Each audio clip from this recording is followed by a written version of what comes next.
libertad de América Latina aún guarda muchos secretos. ¿Hubo un único cerebro ejecutor detrás de las ansias libertadoras de todo el continente? ¿Se ejecutó un plan que había delineado un masón inglés para extender el poder británico en América? Los héroes del continente tuvieron que moverse sigilosamente, conspirando, buscando aliados y tomando decisiones que no todos podían llegar a comprender. ¿Cuánto tuvo que ver la masonería en este proceso?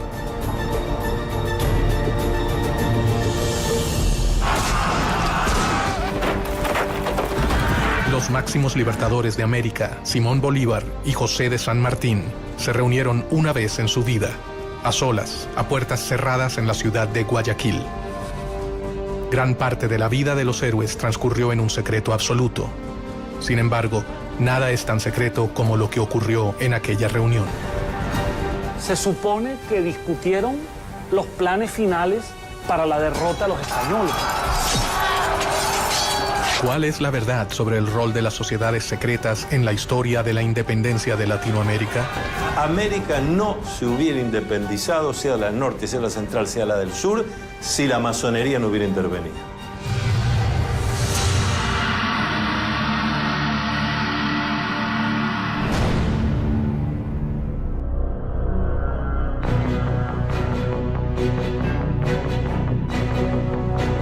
A lo largo de la historia, las sociedades secretas han manejado planes y alianzas ocultas para llevar a cabo sus objetivos.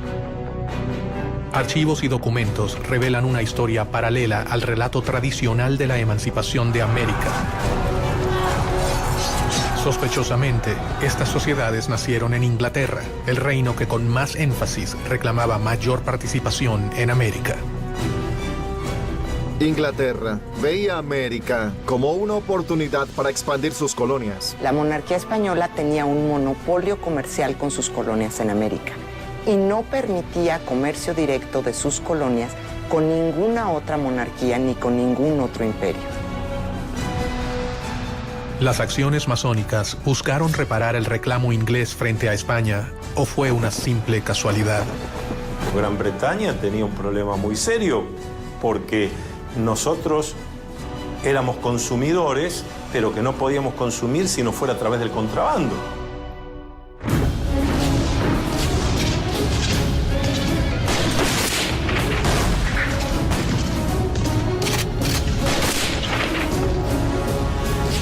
Después de las guerras napoleónicas, después de Waterloo, la economía inglesa está en una depresión y una recesión terrible, con altos niveles de desempleo, mucha disatisfacción, demostraciones populares, etc.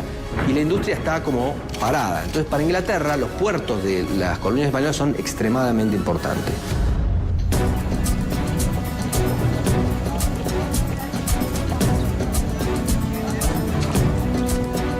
Inglaterra era el lugar ideal para que germinara un plan que podía cambiar el orden mundial para siempre.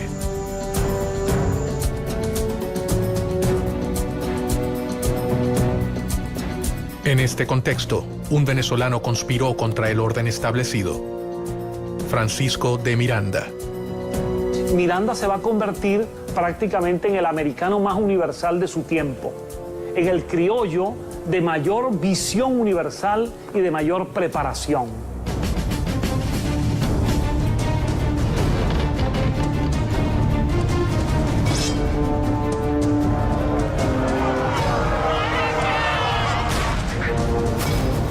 Tras haber vivido la independencia de los Estados Unidos y la Revolución Francesa, Miranda desarrolló una obsesión: que América Latina siguiera el mismo camino de emancipación. Él fue responsable de formar a los máximos líderes del continente, entre ellos a Simón Bolívar, José de San Martín y Bernardo de O'Higgins. Francisco de Miranda sabía que no se había embarcado en un plan sencillo, pero confió en el apoyo de sus hermanos masones. Él no fue el primero ni el único, pero sí un eslabón fundamental en una larga cadena de secretos y conspiraciones. Si existió un gran plan masónico, como el que decía Barruel respecto a la Revolución Francesa, es difícil decir que había un gran plan masónico. Lo que sí había era que había muchos masones que adherían a los ideales de la Revolución Francesa y que querían traer esos ideales a América.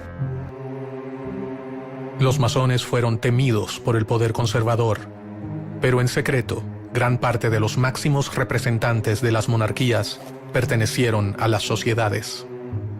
Desde ministros hasta reyes han abrazado en privado las ideas que rechazaban y condenaban en público.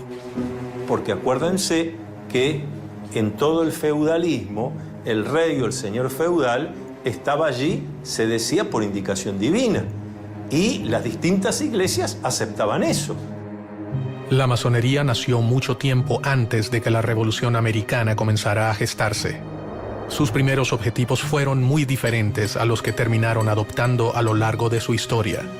Esta sociedad de constructores de obras sacras se convierten en una sociedad civil.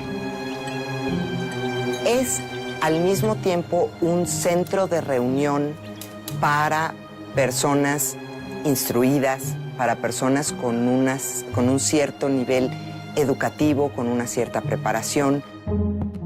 Y esa sociedad civil es la solución de lo que fue la crisis del pensamiento europeo. Es un espacio para el diálogo y para el cuestionamiento de elementos que hasta entonces habían sido pilares indiscutibles del orden político y social. Hacia fines del 1500, las sociedades masónicas eran una verdadera amenaza para los detentores del poder conservador. La iglesia, el ejército y las monarquías perseguían sin tregua a los librepensadores. Ellos representaban una gran preocupación para su poder. El valor más importante para defender que tiene un masón es la libertad. Entonces, todos aquellos regímenes dictatoriales, despóticos o dogmáticos han visto un peligro en la masonería.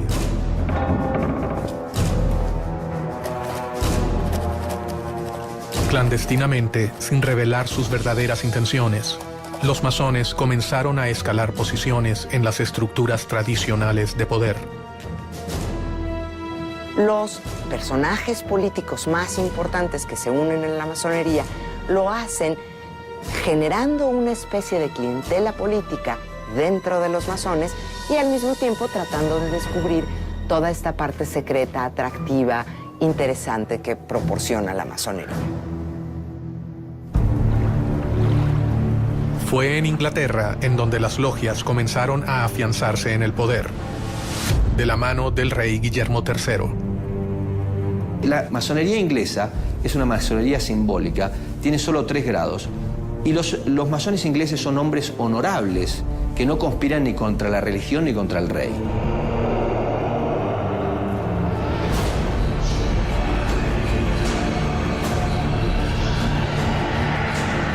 Gracias al impulso de Guillermo III, la Gran Logia Inglesa se creó en Londres en 1717.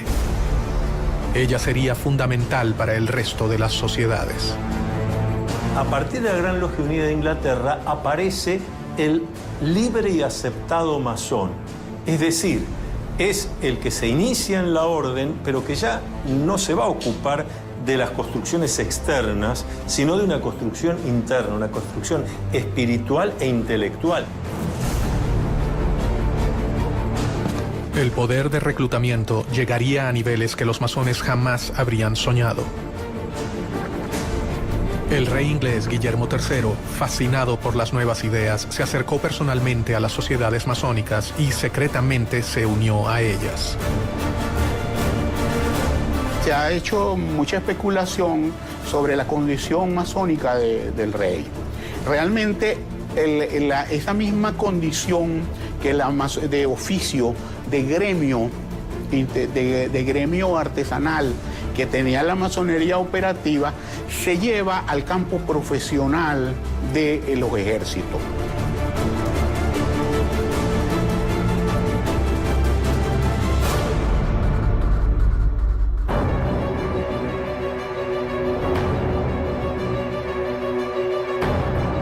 El accionar del rey inglés traería nuevos aires para la masonería europea. Se fundan logias en países como Irlanda, Escocia, Francia y Alemania. En 1726, la Gran Logia Inglesa abrió una sucursal en Gibraltar y en 1728 en Madrid y en Portugal. y al año siguiente en París. Pero la fascinación por las nuevas ideas no quedaría relegada a la corona británica. Años antes del comienzo de las luchas libertadoras en América, un hombre en la corte de España leyó una realidad de una manera totalmente innovadora y comenzó a idear planes para cambiar al mundo. Pedro Pablo Abarca de Bolea, el conde de Aranda. El conde de Aranda resultó ser un personaje muy importante en la historia de las colonias españolas en las Américas. Permitió el funcionamiento y la organización de tanto ideas de la Ilustración como reformas administrativas y propició en algunos sentidos la formación de algunas burguesías en el ámbito de España. Hay quienes creen que el conde de Aranda alcanzó los más altos grados de la masonería europea y que llegó a ser uno de los hombres más poderosos por debajo del rey de España. Su influencia sobre el trono y su compromiso con sus ideas podían cambiar al reino español para siempre.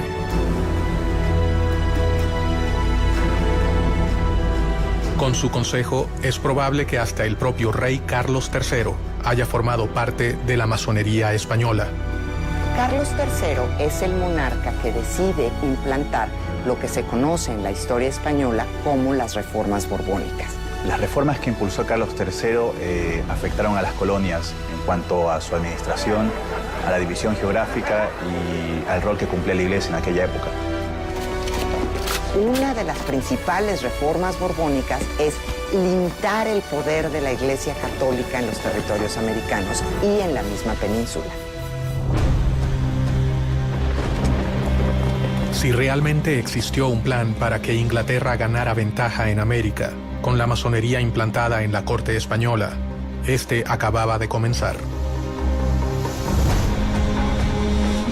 Un rey podía ser la pieza fundamental para acabar con el reino ibérico. Estaban a punto de sembrarse las semillas de un plan que podía acabar con el imperio español en América.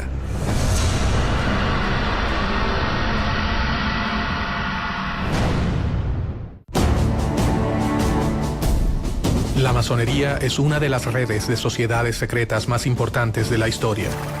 Su organización cambió el rumbo de las relaciones entre América y Europa. Los grandes líderes de la independencia americana eran masones. Miranda, San Martín, Bolívar y O'Higgins fueron grandes maestros. ¿Qué intereses se ocultaban detrás de los planes masónicos? ¿Quiénes se beneficiaban?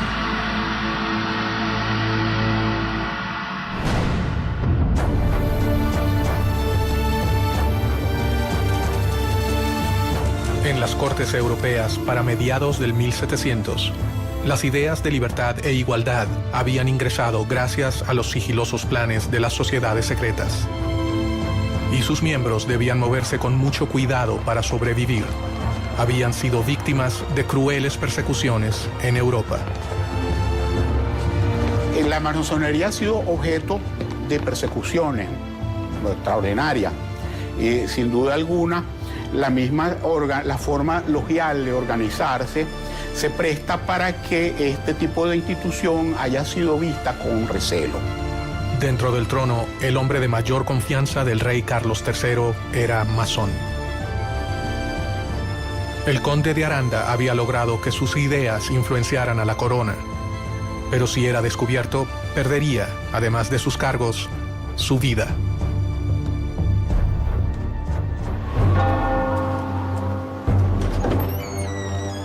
Obviamente que todo aquel que no respetaba los dogmas de la Iglesia Católica Apostólica y Romana era objeto de persecución por la Inquisición. La Iglesia tenía para los masones, eso era las mismas causas de herejía o la podría ser hasta la hoguera. Ningún masón podía violar los secretos de la orden y cualquier desliz podría finalizar en la muerte. En masonería existe un juramento de conservar el secreto. Y aquel que viola ese secreto, en el ritual de iniciación y en el ritual del juramento, se afirma que será castigado cortándole la lengua, tirando sus cenizas al mar, en fin, una serie de castigos muy violentos que son, desde luego, de orden simbólico. El objetivo de esta enorme cadena de secretos no era proteger a la persona, sino al cargo que esa persona había conseguido para la orden.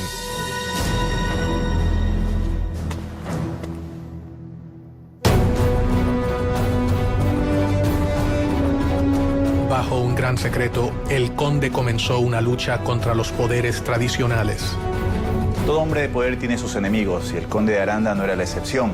Tenía tantos enemigos dentro de la corte como por ejemplo Manuel de Godoy, quien terminó ocupando su lugar, y enemigos obviamente en el exterior y dentro de la iglesia.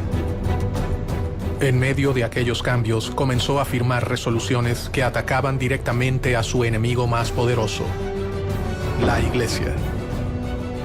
Una de las principales reformas borbónicas es limitar el poder de la Iglesia Católica en los territorios americanos y en la misma península.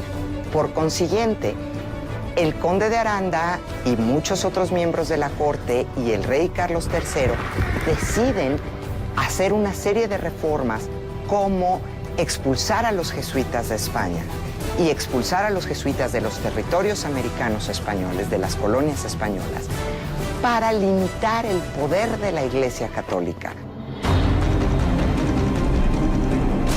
América era un lugar lejano y complejo. Allí se mezclaban los poderes otorgados a los virreyes con el poder de la Iglesia y las fuerzas extranjeras que buscaban beneficiarse, y los poderes que diferentes órdenes religiosas habían instaurado en el nuevo continente, especialmente los jesuitas. Ellos habían fundado ciudades, misiones y universidades, un gran ejército que respondería ante la voz de los seguidores de San Ignacio de Loyola. Aranda era un tipo brillante y él sabía, estaba consciente de las dificultades que implicaba gobernar territorios tan vastos como eran los territorios americanos y tan diversos desde la península. El conde de Aranda debía debilitar a sus oponentes si quería reducir el riesgo que corrían las logias. Y comenzó a pergeñar un plan secreto. Piensa que la mejor opción es dividir a América en 3 reinos independientes, gobernados por un miembro de la familia reinante, de preferencia por un hijo del rey, e implantar estos reinos independientes con una relación directa con España.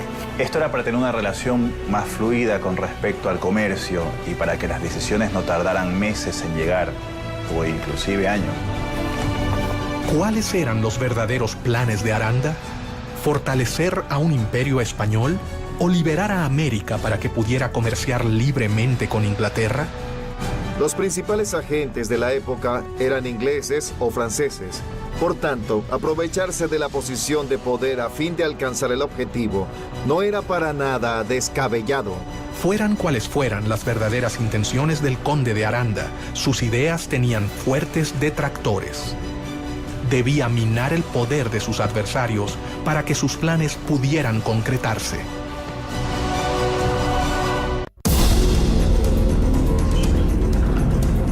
Los jesuitas habían creado una red de misiones y universidades en América que les confería un lugar privilegiado dentro del Nuevo Mundo. Los jesuitas, la Orden, la Compañía de Jesús, ha formado históricamente una organización dentro de la Iglesia Católica que se ha distinguido por algunos principios. Es una orden religiosa con una especie de estructura jerárquica militar. La Compañía de Jesús se había arraigado con fuerza en las colonias españolas en América. Habían logrado organizar a los pueblos originarios y gozaba de respeto y apoyo. Ellos tendrían capacidad de reacción frente a cualquier intento de cambio. Ahí hay varias contraposiciones, ¿no? Porque tanto el Marqués de Pombal, primero en Portugal y luego Aranda en España, van a impulsar procesos de modernización dentro de las coronas que replanteaban los mecanismos de conquistas que tenían en América Latina. El conde de Aranda consideraba que los jesuitas jamás habrían aceptado sus propuestas sin pelear. Enfrentarse a su poderosa organización habría sido fatal, así que ideó un plan para lograr sus objetivos.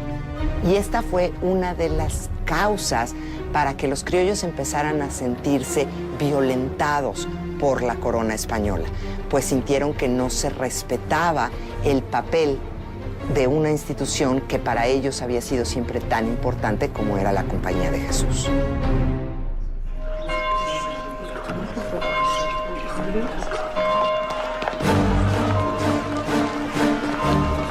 La expulsión de los jesuitas fue una de las obras masónicas más decisivas y mejor orquestadas de la historia. Un hecho que terminaría colaborando directamente con la independencia de las colonias americanas. ¿Cómo hacen para la expulsión de los jesuitas? Fue un plan coordinado de una manera extraordinaria. Ellos mandaron a todos los lugares donde había una congregación jesuita y asignaron la fecha para abrir los sobres. El conde de Aranda, gestor de esta acción, asestaba así un certero golpe al corazón de la iglesia. El plan que comenzaba a delinearse acabaría con el poderío del reino español.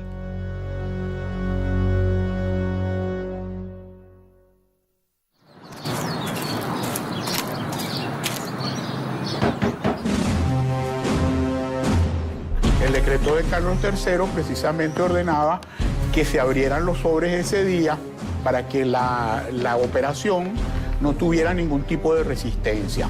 Al decreto de decir se abren los sobres, entonces esa era la gran noticia, y la gran noticia era que iban a ser expulsados de América todos los jesuitas. Pero en el momento que abrieron los sobres, esa fecha que se abrieron los sobres en toda América, en 24 horas estaban montados los jesuitas en los barcos y salían con destino al otro lado del Atlántico. Aranda había sentado las bases para terminar con las colonias españolas en América. Sin embargo, él nunca se imaginó que su plan se pudiera volver contra su propio reino. O si lo sabía y todo fue un plan británico para poder obtener ventajas en las colonias americanas.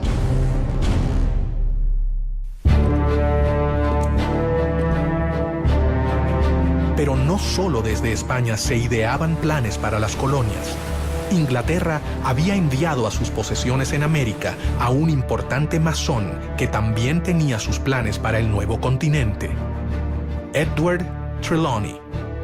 Él fue el gobernador británico de Jamaica entre 1738 y 1750 aproximadamente. A partir de 1739, en la isla de Jamaica, se instaló la primera filial de la Gran Logia de Inglaterra, una de las primeras al sur de Norteamérica. La masonería llegó a América desde fechas muy tempranas. Llegó primeramente a Estados Unidos. En 730 la trajo Benjamin Franklin a las 13 colonias americanas y se extendió bastante en las colonias norteamericanas. Posteriormente arribó a mediados del siglo XVIII a algunas de las colonias inglesas, especialmente a Jamaica. De la mano de muchos ingleses como Trelawney, las sociedades arribaron a América y desde allí dieron inicio a sus objetivos. La masonería estaba fortalecida en Inglaterra, así que Londres sería el lugar perfecto para ejecutar cualquier tipo de conspiración que los favoreciera. Inglaterra nunca ha tenido en política exterior razones idealistas. Inglaterra ha tenido siempre intereses. Después de la independencia de sus colonias americanas, Inglaterra ve necesaria la exploración de nuevos horizontes. Trelawney tenía un plan que elaboró detalladamente durante los 15 años que gobernó la isla. España debía compartir los beneficios de las colonias de América con la corona británica. Trelawney Creía que España no tenía los derechos comerciales exclusivos con América. La situación del monopolio comercial de España era completamente injusta. Él manejaba dos opciones: un plan de conquista que resultaba costoso y prácticamente imposible, o impulsar la independencia para las colonias españolas. Muchas veces se olvida el tema de que no se podría haber hecho todo lo que se hizo sin el financiamiento necesario. Y ese financiamiento se acordó dentro de las logias. ¿Por qué un masón y agente del gobierno británico manejaba un plan tan similar a las logias españolas? ¿Casualidad? En cuestión de la masonería, suele preguntarse si había una casualidad con los planes de la masonería y los planes de Inglaterra. Pues la masonería era inglesa y era francesa. Mientras Aranda buscaba dividir las colonias para beneficiar a España, Trelawney pensaba que dividiéndolas se beneficiaría a Inglaterra. Es muy simple. Divide y vencerás. Si bien ninguno de ellos fue capaz de llevar a cabo su propósito, un grupo de hombres americanos, más de 50 años después, comenzarían a conspirar para que el plan se cumpla. El poder no está en un iluminado porque Dios así lo quiso, sino que el poder está en el pueblo porque Dios así lo quiso. Los miembros aceptaban las premisas y un puñado de hombres alcanzaba a saber toda la verdad. Pero, ¿cuál era esa verdad?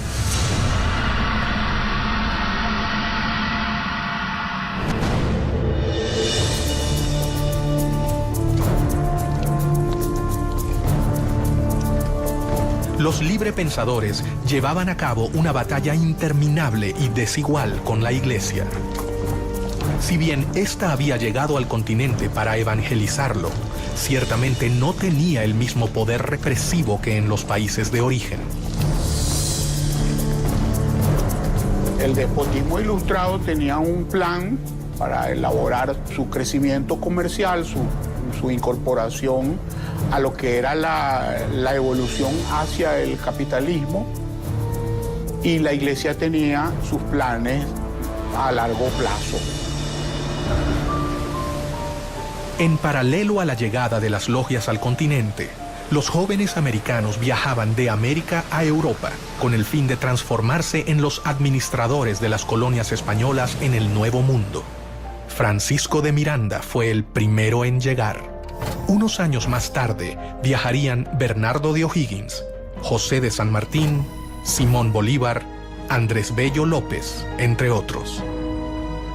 Otra vez, el lugar de reunión de todos ellos sería Londres. ¿La corona británica estaba interesada en promover a los jóvenes americanos? Muchos de los jóvenes americanos se van a estudiar a Europa. Muchos de ellos también están buscando una educación más cercana a la Ilustración. Inglaterra siempre fue un lugar donde podían desarrollarse diferentes ideas. En Europa se encontraron con una realidad totalmente diferente a la que esperaban hallar. Están buscando una educación más cuestionadora, menos vinculada con la Iglesia, menos vinculada con el conocimiento tradicional. Y es en Inglaterra en donde hay un foco cultural, social, político, donde se está gestando el seno de este pensamiento ilustrado. Los jóvenes que partieron con el fin de realizar estudios formales terminaron convirtiéndose en los héroes de la independencia o en las manos operativas de un plan que había comenzado a forjarse antes de sus propios nacimientos. Casi se podría decir que Inglaterra funcionó con esta fórmula. Inglaterra le brindaba apoyo a Miranda. Francisco de Miranda, el americano más universal, se convertiría en una pieza clave de los planes independentistas. Miranda es un personaje muy interesante, porque es un personaje que tiene una carrera increíble antes de llegar a América, antes de llegar a tratar de impulsar la independencia de América. Es general del ejército francés, pelea en la Revolución Francesa, pasa por la corte de Catarina la Grande en San Petersburgo, vive en Londres y se conecta y está mano a mano con personajes importantísimos de la política inglesa. Miranda fue el padre de la independencia del continente, uno de sus ideólogos, protagonista de sus batallas y personaje fundamental en el diseño de una estrategia para llevarla a cabo. Miranda es un gran conspirador. Miranda es el gran arquitecto de la revolución, el gran arquitecto del proceso independentista. Miranda viajó hacia España en 1771, donde su vida cambiaría para siempre, y con ella el futuro de todo un continente. Sus contactos con la masonería le permite vincularse a Inglaterra para después convencer y sumarse con ciertas masones que estaban convencidos de que era necesario un proceso de emancipación para propiciar el libre comercio contra España. Ya en Europa, el joven Miranda comenzó su carrera militar para obtener el cargo de capitán en el ejército. Lo que hay que decir de Francisco de Miranda es que es un esclarecido. Es una persona con una mente brillante que comprende la importancia del lugar y del momento para empezar a desarrollar ese germen de libertad que es darle a América hispanoparlante la libertad de España. Paralelamente, se deslumbró con las nuevas ideas que se estaban gestando en el viejo continente. Miranda fue un político, un militar, un diplomático, un escritor, pero ante todo fue un gran humanista. Comenzó a armar su propia biblioteca, adquiriendo las obras de los pensadores más importantes de la época, lo que más tarde le traería innumerables problemas. Miranda, allí en España, se había interesado en la lectura de obras prohibidas, tipo político, filosófico, obras de los enciclopedistas, de los ilustrados, y la Inquisición estaba muy pendiente de las personas como él que leían estas obras. Poco a poco, Francisco de Miranda comenzó a forjarse un nombre, pero una acusación cambiaría el rumbo de su vida para siempre. La Inquisición estaba dateada, vamos a decirlo así, o le pasaban información de parte de los rivales militares que tenía Miranda. Se le acusaba de tener libros prohibidos y por eso tuvo que prácticamente venirse con Cajigal. Cajigal hace una jugada que le permite a Miranda escapar de la Inquisición.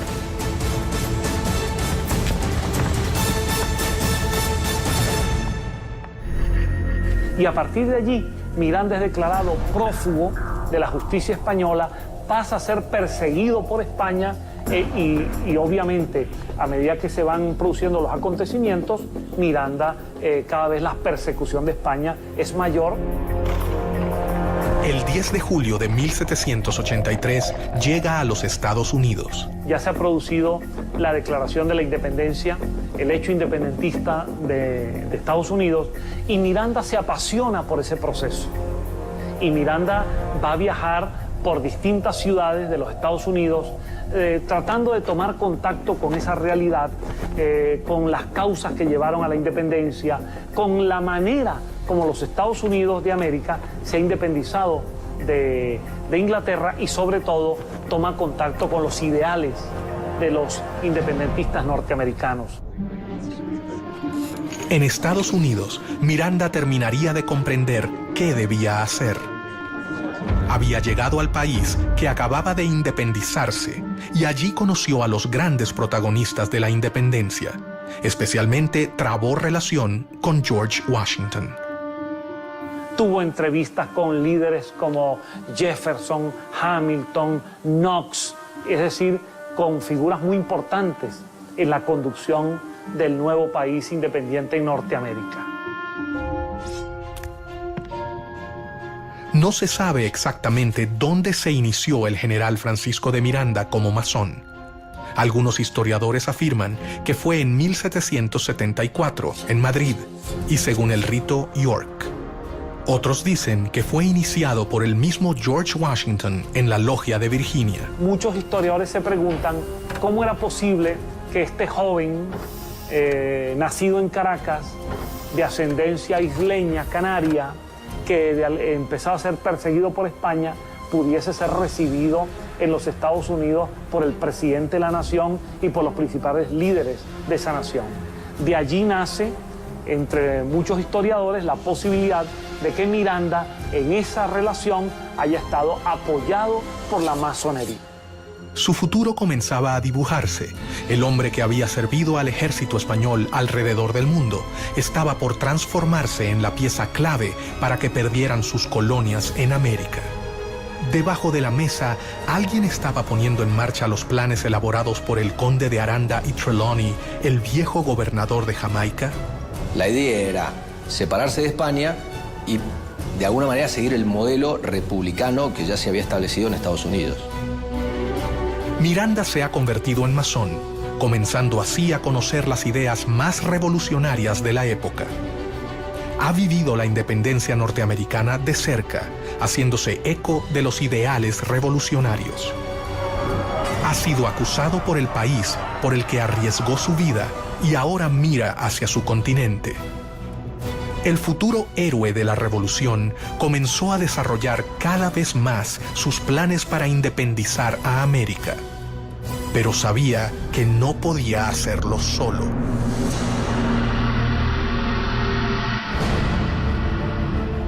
En su afán por independizar a América Latina de España, en diciembre de 1784, Miranda partió de Boston a Londres y de allí viajó por varios países de Europa. Su idea era conseguir el apoyo inglés para comenzar el proceso independentista de América Latina. En Londres, Miranda hallaría la tierra fértil que necesitaba para cumplir con su objetivo. Inglaterra había encontrado al hombre que finalmente los haría desembarcar en las colonias americanas. Miranda sí utilizó a Inglaterra, en el sentido de que Londres le sirvió de base de operaciones durante muchos años, en el sentido de que Pitt le dio algunos respaldos económicos indirectos, en el sentido de que hubo figuras del gobierno inglés que le apoyaron. Miranda decidió recorrer diferentes países europeos en búsqueda de apoyo para su plan. Y allí también, en las distintas logias europeas que Miranda visitó y en algunas de las cuales tuvo que estar bastante tiempo para convencer, para contestar preguntas, para ver cómo se podía hacer, para trabajar sobre mapas, etc.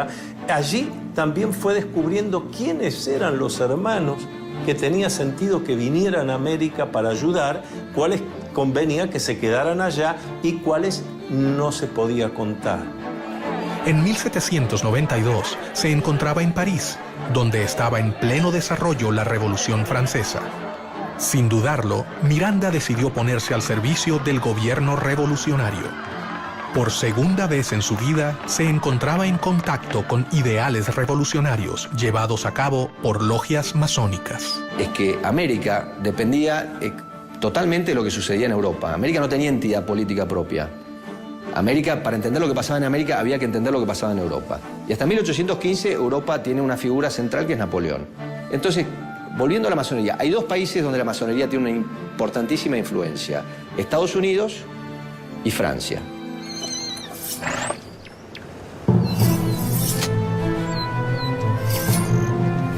La Asamblea Legislativa, el gobierno francés en la época, lo destinó a Bélgica y Holanda para defender a la Francia revolucionaria del ataque de los ejércitos absolutistas. En aquellas tierras demostró su talento como militar y su enorme valor por defender los ideales revolucionarios. Francisco de Miranda entra con un contrato de mariscal de campo.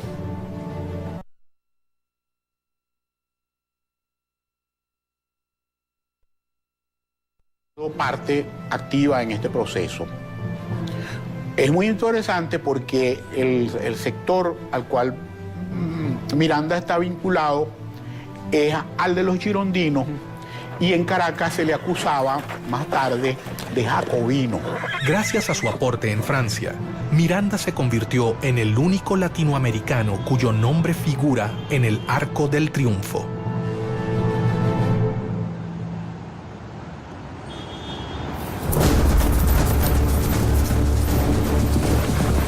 Miranda era un enemigo de España. Londres era su aliada. Allí sabían que él era la persona indicada para llevar a cabo el plan que desarrolló Edward Trelawney. Los británicos están desarrollando su mercado. Los británicos se están convirtiendo en dueños de los mares. Por supuesto que les interesa, como dicen en buen criollo, en lenguaje popular, serrucharle el piso a su principal rival, que es España. Entonces esas coincidencias van a encontrarse a lo largo del camino. Desde el siglo XVI, Inglaterra ha estado esperando la oportunidad de poder inmiscuirse en la vida de las colonias y todo hacía creer que estaban a punto de lograrlo. Durante su estadía en Londres, en 1797, Miranda fundó la Sociedad Patriótica Revolucionaria, Gran Reunión Americana, también conocida como los Caballeros Racionales, de la que fue gran maestro. Esta Gran Reunión Americana fue fundada por Francisco de Miranda, un venezolano, y que la fundó con el apoyo de la Gran Logia de Londres. Era una organización de corte estrictamente política que tenía como objetivo lograr las independencias de los dominios españoles en América. Entonces, toda esta narrativa de alguna manera vincula a Inglaterra con la independencia de las colonias españolas. La logia se reunía en su propia casa en Grafton Street 27. Allí comenzó a congregar a los jóvenes americanos que llegaban a Europa. Miranda había tejido una red epistolaria. Bueno, el trabajo de Francisco de Miranda es el trabajo de alguien que se empeña en difundir como se hacía en aquella época, escribiendo cartas, dando conferencias a muy pocos, hablando cara a cara con unos y con otros, porque no había medios de difusión masiva. En estas reuniones comienza a preparar su plan más oculto. Estaba dispuesto a ofrecer su vida por la libertad de su continente y pensaba que un gran número de americanos seguirá su camino. La masonería le había enseñado el modo más seguro y efectivo de que sus planes llegaran a concretarse. La Gran Reunión Americana fue la simiente de una serie de agrupaciones que se establecieron por toda España, después en Sudamérica, en Nueva España e incluso en Estados Unidos y en Londres. En su propia casa, Miranda comenzó a seleccionar a los jóvenes que participarían de su logia. Lo que Miranda organiza en Londres es una reunión de hombres que se instruían, generalmente eran hispanoamericanos o españoles, que eran instruidos por Miranda exactamente en la causa de la independencia de América. Cada uno de ellos llegó de los puntos más remotos de América. Sus exigencias eran grandes y esperaba que solo los jóvenes valerosos lo aceptaran. Los candidatos a iniciarse en la masonería, por lo general, son personas que viven en un lugar y que pueden asistir a las tenidas regularmente durante un tiempo indefinido. A diferencia del conde de Aranda, Miranda contaba entre sus tropas con una gran cantidad de jesuitas, alrededor de 300. Durante el proceso de la independencia de Hispanoamérica, numerosos jesuitas participaron activamente en favor de la causa independentista, a diferencia del clero tradicional español que, en líneas generales, reflejaba los intereses de la monarquía. Él intercedió directamente ante el ministro William Pitt para que fueran benévolos con ellos. Cuando algunos jesuitas fueron capturados dentro de los conflictos entre Inglaterra y España, algunos de esos jesuitas eran mirandinos, eran favorables a la causa de Miranda, y Miranda intervino ante Pitt para que los liberara. Más rápidamente de lo que creían, los enemigos de España se unían. Increíblemente, el plan del conde de Aranda estaba por tomar forma, pero no se realizaría para proteger al reino.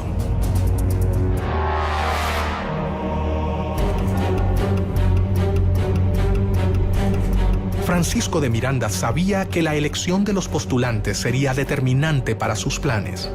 Ellos tenían que ser líderes, comprometidos, fuertes y por sobre todo tenían que abrazar su causa y la masonería. No podía exponerse a que sus planes quedaran expuestos. Miranda había redactado un juramento, tal cual se hace en las logias masónicas. Un juramento al estilo de Miranda, porque era un juramento para que aquel hombre se comprometiera a trabajar incansablemente por la independencia de América. Mucho secreto, valor y constancia son la égida que os escudará de los brazos de los tiranos, decía Miranda a sus adeptos. No ha podido establecerse la fecha ni el lugar en los que Miranda se inició en la masonería, aunque no existen dudas de su condición de masón. Formaba parte así de logias internacionales. Su actuación dentro de las logias, su decisión de crearlas, se debía a un plan superior digitado por la Gran Logia Inglesa. ¿A quién respondía Miranda?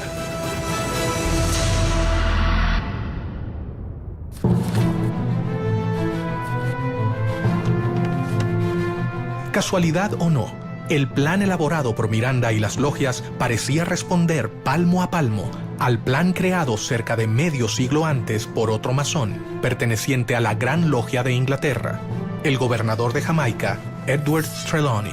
Si bien se parecen en cuanto al rol del comercio en América y en cuanto a quién sería el más beneficiado, divergen con respecto a su finalidad.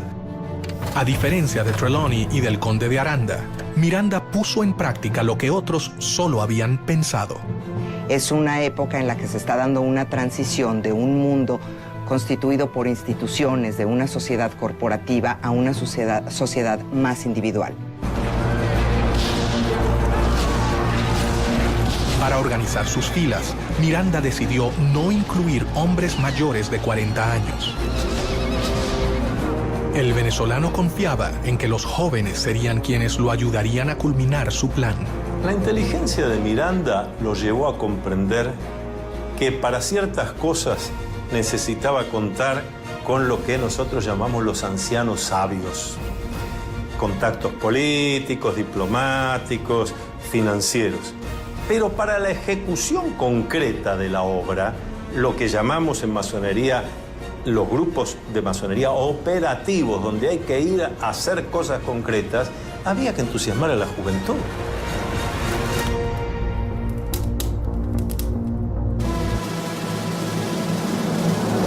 Poco a poco, un plan se hacía evidente. Los intentos de Inglaterra por invadir las colonias americanas fallaban. Solo quedaba la oportunidad de la conspiración a través de las logias conformadas por los mismos americanos. Recordemos que al mismo tiempo, Inglaterra siempre estaba intentando cualquier tipo de invasión de las colonias americanas. E Inglaterra poco a poco intentaba sustraer algunos territorios dentro de esa vasta expansión continental que era Hispanoamérica. Era como una obsesión de adueñarse de nuevas tierras. Las diferentes logias mirandistas que se habían creado en Europa comenzaron a trabajar en pos de la emancipación de América. La logia más decisiva en la liberación del continente fue la logia Lautaro. Las logias Lautaro empiezan con una logia madre establecida en Sudamérica. Se considera, pero no hay certeza, que quien establece esta logia madre fue José de San Martín. Se nos ha preguntado muchas veces sobre si esas logias funcionaban igual que cualquier otra logia masónica. Sí en cuanto a los rituales, sí en cuanto a que tenían palabras, toques, secretos para identificarse, pero exclusivamente dedicadas al análisis de cómo se iba a conseguir la independencia de la corona española. Bernardo de O'Higgins y José de San Martín, sin dudas, fueron los dos hombres fundamentales para el funcionamiento de la logia. Para afiliarse a Lautaro, había que ser americano y jurar luchar por la independencia. Su lema era unión, fuerza y virtud, y en las comunicaciones usaban el símbolo masónico OO. y sigue la misma estructura de los caballeros racionales, copiando la estructura masónica, con miembros que eran masones, como Carlos Alvear, y que establecen una logia principal que se convierte en la Gran Logia. Miranda se había asegurado de reclutar a los jóvenes americanos más prominentes que se encontraban en Europa. El sistema masónico aseguraba protección, anonimato y sobre todo la posibilidad de complotar en las sombras contra el poder establecido.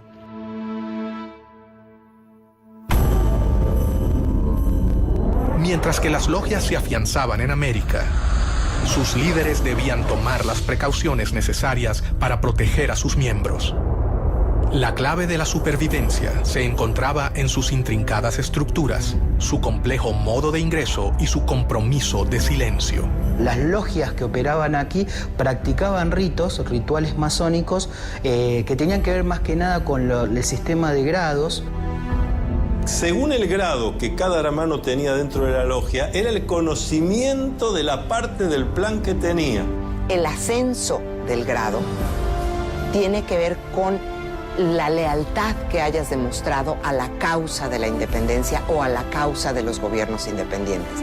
Las logias Lautaro tienen solamente 5 grados y el último grado está destinado para los líderes militares, que son aquellos que van a controlar, que son aquellos que van a llevar el mando de las armas en las independencias y después, mediante las armas, van a sostener los gobiernos independientes recién establecidos.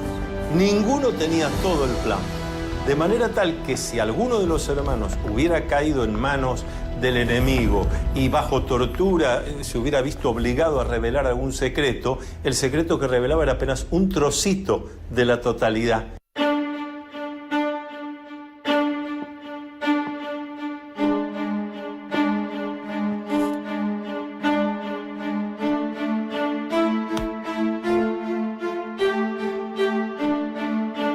La iniciación es una serie de situaciones que va a atravesar el candidato, donde se va a enfrentar con cosas que le dan miedo, porque el miedo está para ser enfrentado. La ceremonia variaba según la logia y esta se podría realizar en diferentes lugares, como por ejemplo recámaras, sótanos e inclusive cuartos oscuros, donde se realizaba la iniciación. Entonces siempre está acompañado por un hermano que en masonería llamamos el hermano experto. Es el que lo acompaña. No hace el trabajo por el candidato lo tendrá que hacer.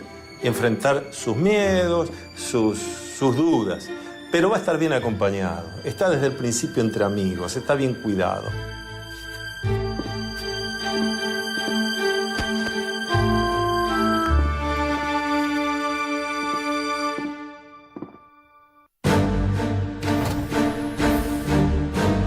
Uno de los primeros en unirse a la logia fue Bernardo de O'Higgins.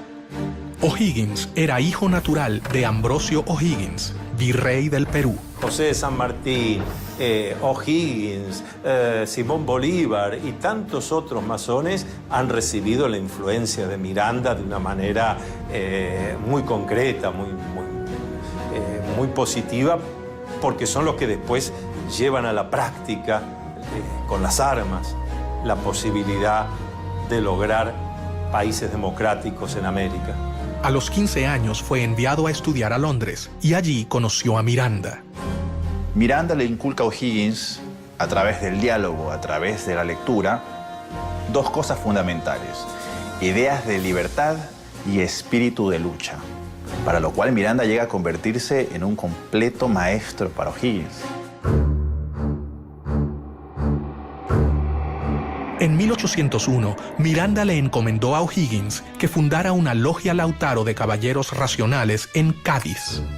Hay 3 documentos importantes sobre la Sociedad de Caballeros Racionales y esos documentos de alguna manera nos dan algunas pautas de lo que pudo haber sido esta sociedad, qué vinculación tuvo con la masonería y qué vinculación tuvo con la logia Lautaro. Miranda le escribió un texto que concluía: «Leed este papel todos los días durante vuestra navegación y destruidlo enseguida. No olvidéis ni la Inquisición, ni sus espías, ni sus sótanos, ni sus suplicios». En logias como las lautarinas, los secretos eran más imprescindibles, porque ahí había una guerra. Entonces, en medio de una guerra había necesarios los secretos, la inteligencia, la contrainteligencia. La logia comenzaba a convocar a los jóvenes más prometedores del continente, quienes estaban unidos entre sí por un lazo mucho más grande que el de la voluntad política. Ellos compartían todo un sistema secreto de fraternidad y solidaridad que habían comenzado a completar con un solo objetivo: terminar el dominio español en el continente.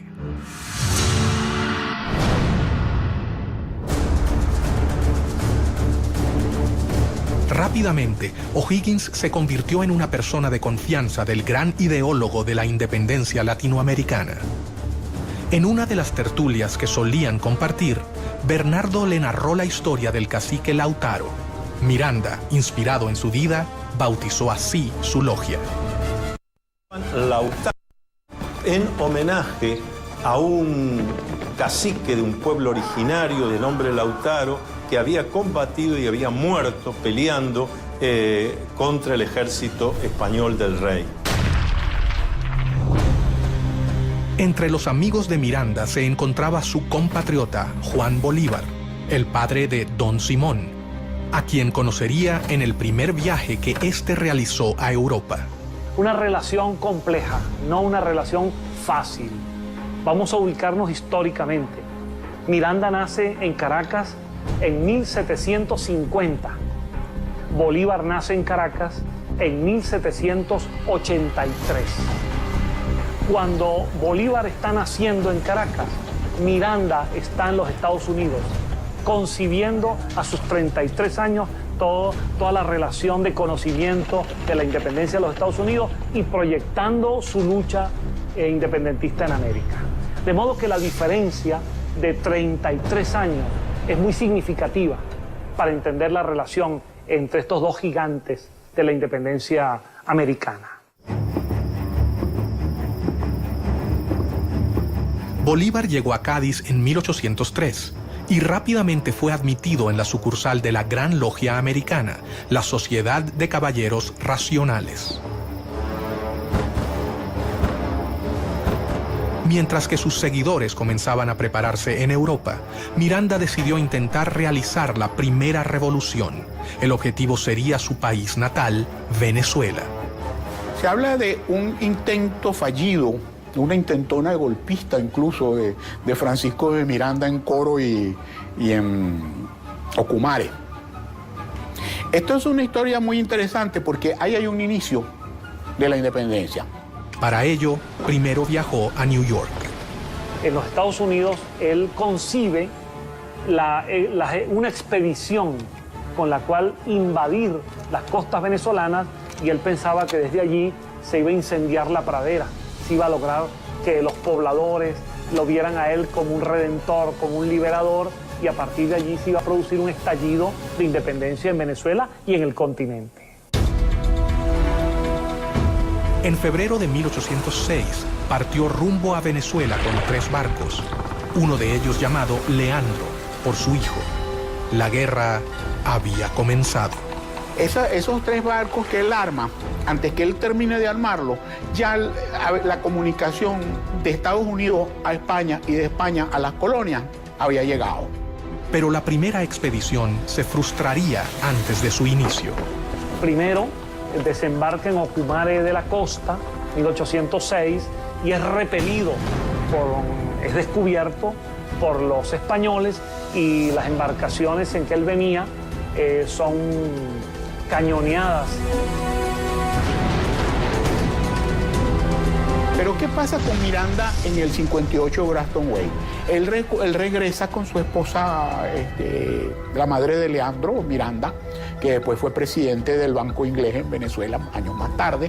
Si eso le dice algo, bueno, yo lo dejo allí con esa interrogante. Y él logra huir en el Leander, logra huir y refugiarse en las Antillas, pero las otras 2 embarcaciones terminan siendo apresadas por los españoles e incluso son ahorcados la mayor parte de los que venían como tripulantes y como guerreros en esas embarcaciones. Pero el hecho es que él sigue pensando en que el momento de la independencia de América ha de cuajar en algún momento. Y va a comenzar el periodo londinense en que Miranda concibe la lucha por la independencia desde Londres de otra manera. Lo primero que hace es fundar un periódico, El Colombiano. De modo que Miranda, además de un gran memorialista, Miranda se convierte en un pionero del periodismo también.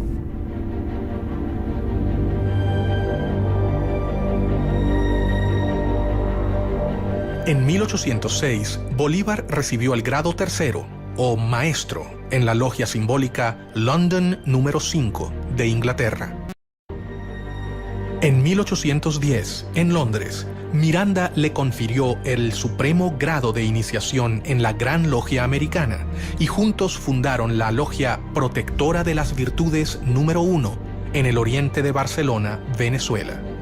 Bolívar estaba totalmente convencido de que todos debían dar su vida por la causa americana. Simón Bolívar también va a ser una figura clave en el proceso emancipatorio del norte y de hecho también después va a tener contraposiciones y discusiones con los masones porque va a terminar prohibiendo el funcionamiento de la masonería en Colombia, sabiendo que después también los masones podían conspirar contra él. Convencido de sus planes de liberación del continente y de que el complot secreto era la mejor manera de lograrlo, Miranda continuó reclutando miembros para su causa.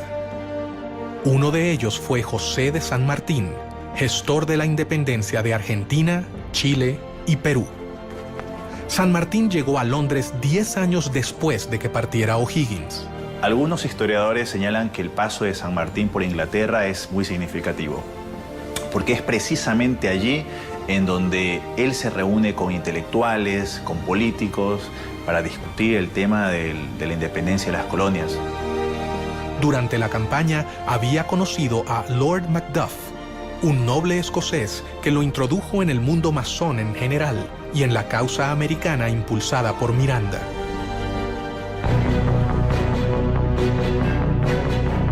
Fue allí donde San Martín hizo contacto por primera vez con círculos de liberales y revolucionarios que simpatizaban con la lucha por la independencia americana. Si San Martín fue un agente inglés, es una gran pregunta.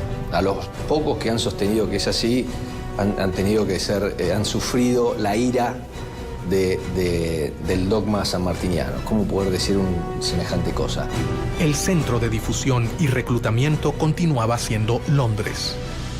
Allí, según algunas fuentes, San Martín se reunió con sus compatriotas Alvear y Zapiola. ¿Por qué razón San Martín se incorpora a esta logia? Es otro de los grandes misterios. Se incorpora después de haber estado casi un año en los campamentos del ejército inglés en Portugal. ¿Cuánto sabía el reino inglés de lo que sucedía dentro de su territorio? La realidad es que tenemos que entender qué es lo que significa la palabra agente.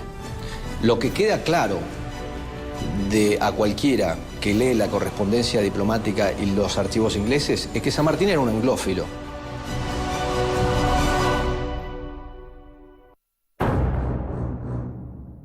Miranda sabía que había logrado dar el primer paso. Las logias en Europa se fortalecieron y sus miembros estaban totalmente convencidos de la necesidad de la independencia. El siguiente paso era mucho más arriesgado. Se debían fundar filiales en el continente americano.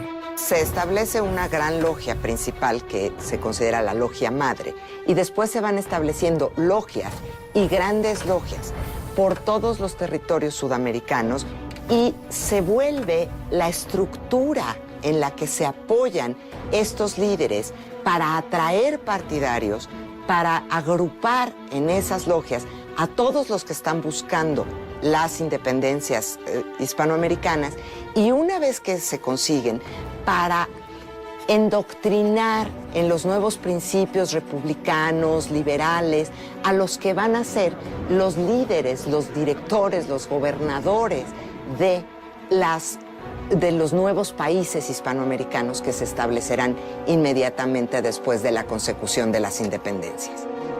Miranda había logrado reclutar a los hombres más prometedores. Su plan estaba en marcha. Pero el poder de España era superior a la resistencia que podían brindarle los futuros ejércitos revolucionarios.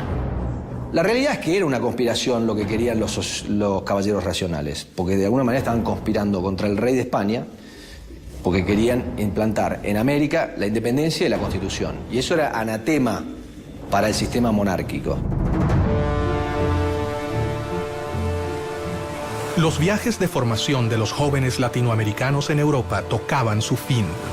Tras haber concluido sus estudios militares y haberse formado en las ideas del humanismo, los futuros administradores de las colonias volvían a sus hogares, pero no regresaban con la idea de mantener la administración colonial.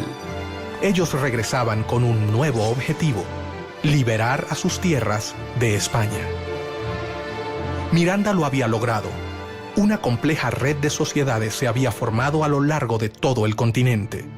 La independencia latinoamericana estaba en camino.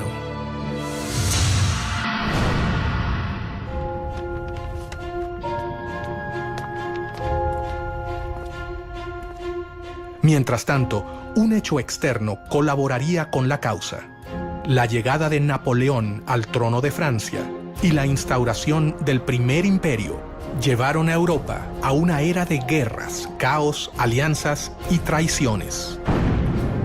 Y entonces Napoleón tiene que desarrollar estrategias para atraerse adeptos en España. Y una de esas estrategias es utilizar a la masonería como herramienta. Hasta el momento en que ellos iban conquistando una ciudad, iban conformando logias y iban dejando sus cuadros masónicos como una suerte de control de la sociedad civil. Las fuerzas napoleónicas contaron con una serie de victorias iniciales que llevaron a la abdicación del rey español en Bayona, Carlos IV, quien se vio obligado a renunciar en favor de su hijo Fernando VII. Napoleón crea su propia masonería, que es conocida como masonería bonapartista. Incluye ahí a todos los que son denominados afrancesados, que son los españoles que aceptan el gobierno bonapartista y que reconocen a Napoleón y a José Bonaparte. Pero al poco tiempo, Napoleón decidió reemplazar a los reyes borbones de su trono, por lo que hizo abdicar a Fernando VII en favor de José Bonaparte, el hermano del emperador francés. Napoleón se burlaba de los masones, decía que era un grupo de imbéciles que hacían ceremonias ridículas, pero la realidad es que todos sus hermanos eran masones. No solo eran masones, sino que José Bonaparte, su hermano mayor, que luego es rey de España, era el gran maestre del Gran Oriente de Francia, es decir, era el líder de la masonería francesa. Y Napoleón utiliza la masonería como herramienta política.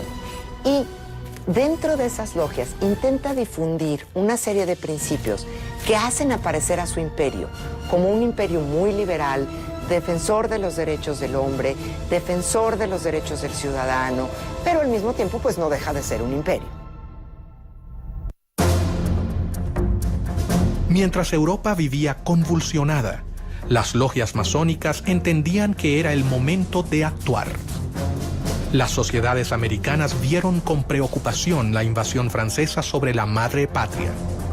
Entonces es en 1808 cuando se rompe la legitimidad y cuando la posibilidad de las independencias se presenta, porque el monarca que está ahí no es el monarca legítimo, no es el monarca reconocido. Miranda instó a sus hombres. El momento había. Estaba Miranda en el medio. Miranda con su interés colocado en la independencia de Hispanoamérica.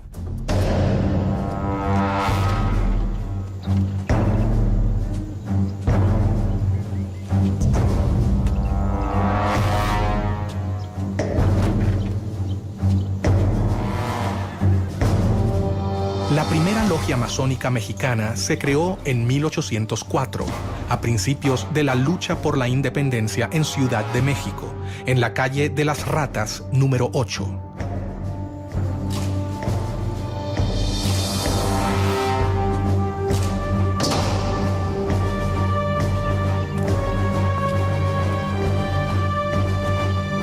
Una masonería muy poderosa, muy extendida, que produjo una enorme influencia en toda la política de México y del resto de América Central hasta la actualidad. Los masones mexicanos fueron los primeros en entrar en acción. En 1810, Querétaro era el principal centro de la conspiración para llevar a cabo la independencia política del país. Bajo el disfraz de saraos y reuniones literarias, los conspiradores se reunían en esa ciudad. A estas reuniones auspiciadas por la corregidora Josefa Ortiz de Domínguez, concurrían distinguidos queretanos, así como los capitanes Ignacio Allende, Juan Aldama y los hermanos Epigmenio y Emeterio González. También asistía a ellas secretamente el cura de la parroquia de Dolores, Miguel Hidalgo y Costilla. Cuando ya se había fijado la fecha para el levantamiento, varias denuncias pusieron sobre aviso a las autoridades españolas y éstas procedieron rápidamente a sofocar el movimiento, cayendo sobre las casas de los conspiradores para encarcelarlos. Sin embargo, no pudieron contra ellos y el 16 de septiembre fue declarada la Independencia Nacional de México.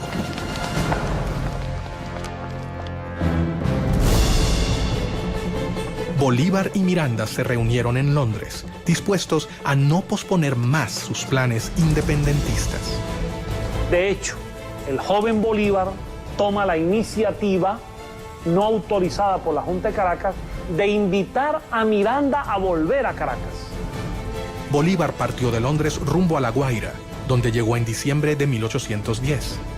Pocos días después, también llegó a La Guaira Francisco de Miranda. Cuando Bolívar retorna a Caracas, Miranda, por discreción, toma una embarcación una semana después. Y Miranda llega a finales del año 1810 a Caracas, una semana después que Bolívar ha llegado. Miranda volvió a Venezuela a instancias de Bolívar, que había comenzado las guerras por la independencia. Los acontecimientos se precipitan en Caracas. El 5 de julio de 1811, el Congreso de Venezuela se firma el acta de la independencia, se declara entonces formalmente lo que ya casi venía desde el año anterior y se firma la independencia de Venezuela. Para ese acto de la independencia, Miranda es diputado y firma el acta de la independencia.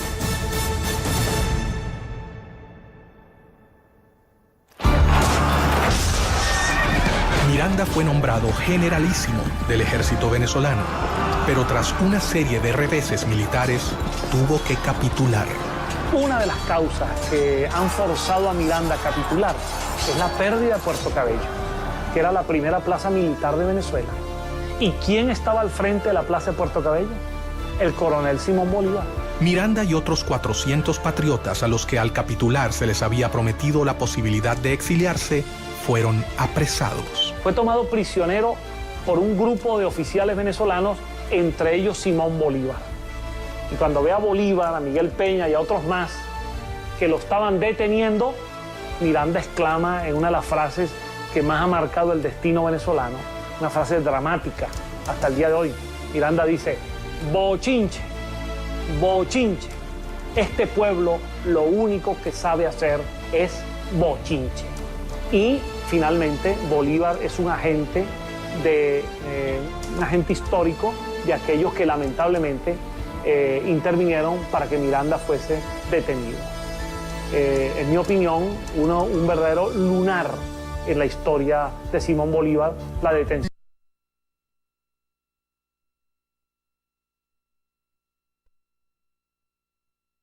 Hasta el momento eran confusos. El plan había sido preparado paciente y ordenadamente. Los masones no podían contar con un mejor contexto para ejecutar sus planes de independencia.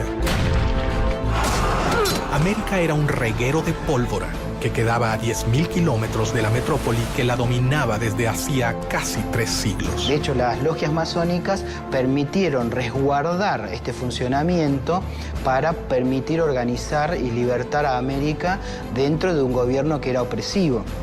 Los masones habían cambiado definitivamente los libros y sus reuniones por las armas. Era el momento de la acción.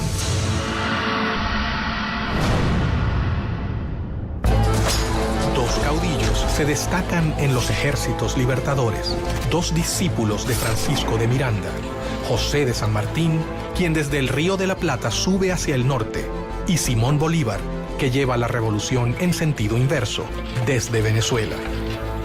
El ataque al poder podía triunfar si se hacía en simultáneo, como si fuera un plan orquestado. José de San Martín fue iniciado en una logia en Cádiz, España. Desarrolló toda su carrera masónica hasta llegar al grado de maestro masón, porque él había hecho un juramento. Como militar, él había jurado defender al rey de España y a lo que el rey de España dispusiera. Y ahí se ve la grandeza masónica de San Martín, que a pesar de en ese momento ser atacado por muchos de los que hasta ese momento habían sido sus compañeros, él decide ponerse por encima y hacer lo que había que hacer.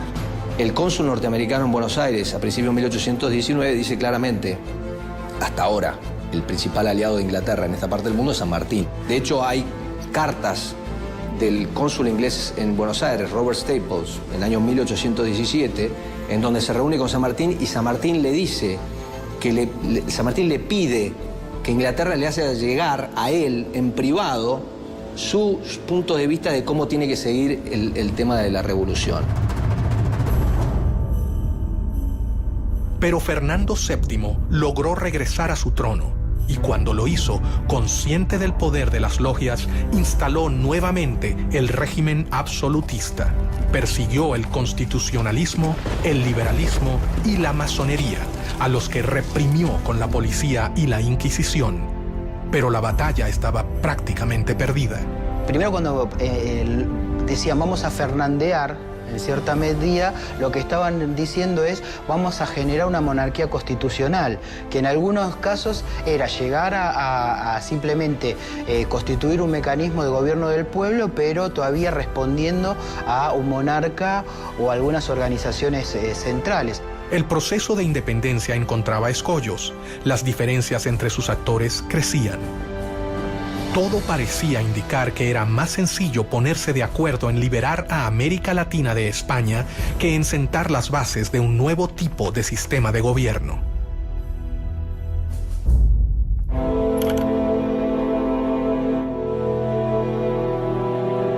Mientras sus hombres cumplían un sueño de más de 100 años de espera, Miranda fue trasladado a España y murió en una cárcel antes de que la emancipación finalizase.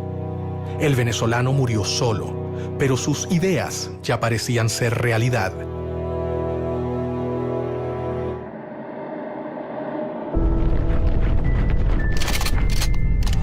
Los conflictos en Europa y España ocurrían tal y como lo había previsto Pedro Pablo, conde de Aranda, cuando sostuvo ante el rey Carlos III: jamás han podido conservarse por mucho tiempo posesiones tan vastas, colocadas a tan gran distancia de la metrópoli. Sin embargo, no se transformaban en reinos leales al imperio español.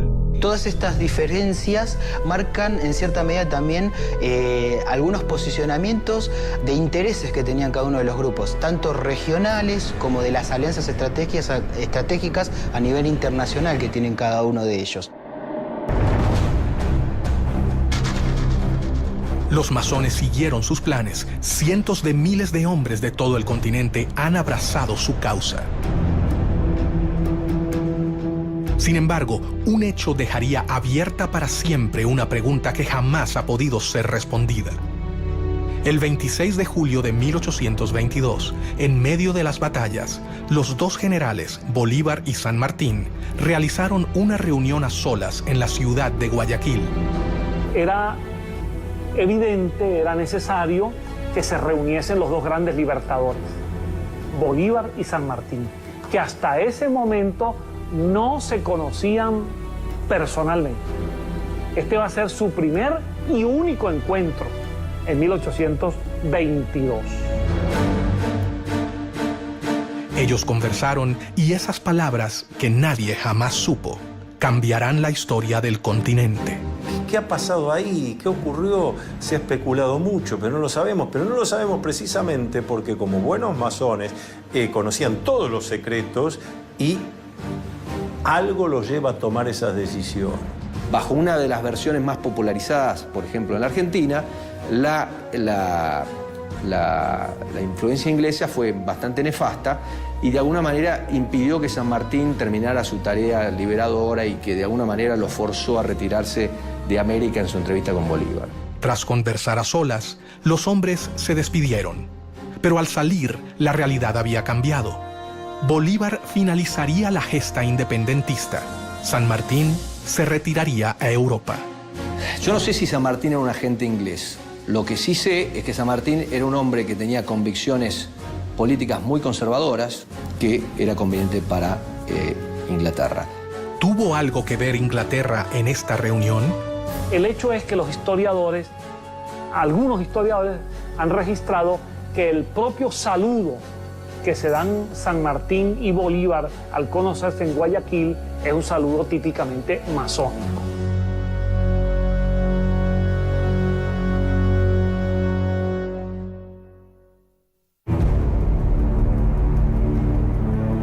Nunca se sabrá hasta dónde Inglaterra colaboró con la independencia de América, pero sí es un hecho que los héroes de la emancipación supieron cómo canalizar los conflictos políticos de la época utilizándolos a su favor.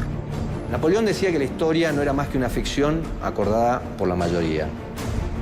Muchas veces lo que sucede es que la historia que escuchamos no es la historia real, es la historia que queremos escuchar de alguna manera o que nos gustaría escuchar. Entonces, con la masonería siempre hay un tema, porque en la explicación o en la versión oficial de la historia de la Gran Reunión Americana, inevitablemente se vincula la Gran Reunión Americana con Inglaterra y a Inglaterra, a su vez, con el proceso de la independencia.